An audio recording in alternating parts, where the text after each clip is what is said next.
ऐसा बहुत कम देखने में आता है कि विपक्षी सेना किसी सैनिक की बहादुरी की दाद दे और उसकी सेना को लिखकर कहे कि इस सैनिक की वीरता का सम्मान किया जाना चाहिए। 1999 के कारगिल युद्ध में ऐसा ही हुआ जब टाइगर हिल के मोर्चे पर पाकिस्तानी सेना के कैप्टन कर्नल शेर खान ने इतनी बहादुरी से लड़ाई लड़ी कि भारतीय सेना भी उनके सामने नतमस्तक हो गई।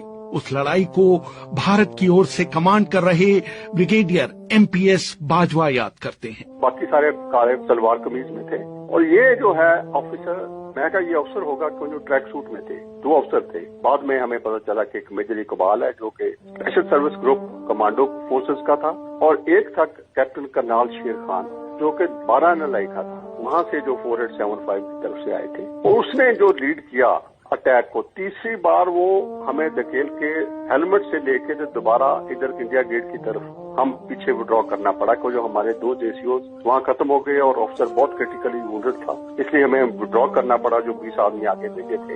रेहान जी, बात ऐसी थी जब ये खत्म हुई तो मैं ट्रायल था उस अफसर का कि वो जो नॉर्मली मैं 71 वॉर कभी लड़ा हुआ हूँ बांग्लादेश में, और मैंने कभी पाकिस्तान ऑफिसर को लीड करते नहीं देखा अभी तक। इसमें हैरानगी की बात थी कि ये ऑफिसर 3 बार उनको दोबारा इकट्ठा करके लाया था और उनको लीड कर रहा था। उनको अपनी गिलगित की भाषा में बोल के हमें समझ नहीं लग रहा था क्या कह रहा है, पर उनको लीड करके इतने बड़ा सीरियसली और बड़ी बहादुरी दिखाई कि इसने हमें वहां से नीचे लेके आके तो इंडिया गेट तक ले आया। अगर वो खुदा ना खास्ता ऐसी बात होती तो ये रीइंफोर्स कर जाता और ये हिस्ट्री या कोई और होती दशा। हाल ही में कारगिल पर एक किताब Kargil the untold stories from the war लिखने वाली रचना बिष्ट रावत बताती हैं। कैप्टन कर्नल शेर खान नॉर्दर्न लाइट इन्फेंट्री के वहां पर 5 पोजीशंस थी जहां पर उन्होंने पोस्ट्स बना रखी थी और वो डिफेंड कर रहे थे टाइगर हिल को।